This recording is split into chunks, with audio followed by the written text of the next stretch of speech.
dzelzceļa pusotru metru attālumā. Tur nav iespējams redzēt to vilcienu. Mēs gadus 3 atpakaļ mēs uzlikām to šķērso barjeru, lai nepārbrauc pāri. Tādā vietā ir bijuši nelaimes gadījumi ar letālām sekām.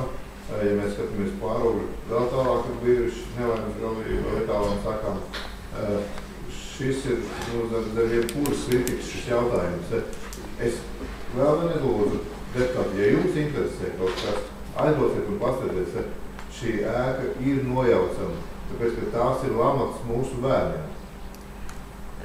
Attiecībā par otro jautājumu es gribu pateikt, ka īstenībā tur ir tā, ka šis īpašums nepiedara mums. Tas ir valsts īpašums, viņu apsaimnieko valsts nekustamo īpašumu aģentūra. Mēs neesam tiesīgi svešā īpašumā iejaukties īstenībā. Mēs nevaram tur viņu nenojaukt, ne vēl kaut ko tur darīt. Es gribēju pamudāt. Es atvainojos par šo jautājumu, pacelsim augšā savu arhīvu. Manuprāt, jau Jāvoškungs šo jautājumu aktualizējis bija cik gadu apakaļ.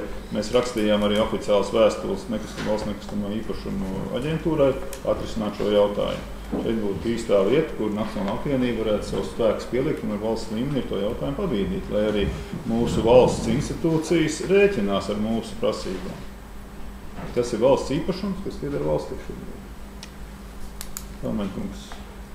Esmu gatavs iesaistīties šī jautājuma risināšanā, bet mums ir jāpieņem lēmums. Viņi ir gatavi šo ēku dot mums, tā kā es esmu runājis, esmu bijis Latvijas dzelzceļā, esmu šos te jautājumus risinājis. Un viņi ir gatavi nodot mums šo ēku. Tur šajā ēkā dzīvo, es nemaldos, viena ģimene, kura piekrīt, ja viņiem iedod dzīvokli.